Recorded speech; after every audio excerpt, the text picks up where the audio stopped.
ठाकूरबाचं वंशाचं वर्णन केलं. लक्षात ठेवा. ठाकूर लोहगावला एकदा प्रश्न पडला की एकादशी कोणती धरावी.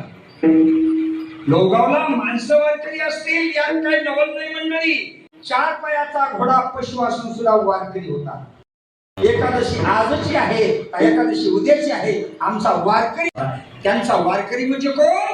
ठाकूरबाचा वारकरी. 4 पायाचा घोडा.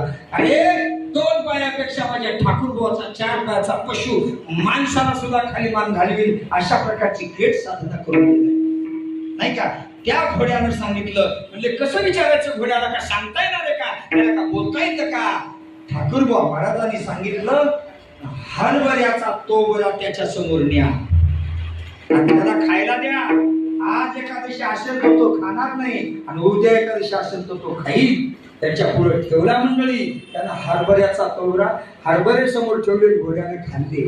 लोक म्हणते घोड्याची जात आहे, आज खाल्ली उद्या बी खाईल. काही लोक जरा संशय असतात. पण ऐका, आईवर संशय घ्यायचा नाही, बापावर संशय घ्यायचा नाही, गुरुवर संशय घ्यायचा नाही, देवावर संशय घ्यायचा नाही, ग्रंथावर.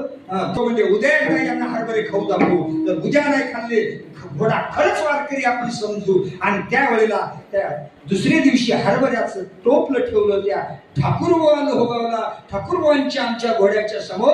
आणि त्या घोड्यानं त्या हरभऱ्याकडे पाहिलं. लोहगावकरांनी टाळी वाजवली.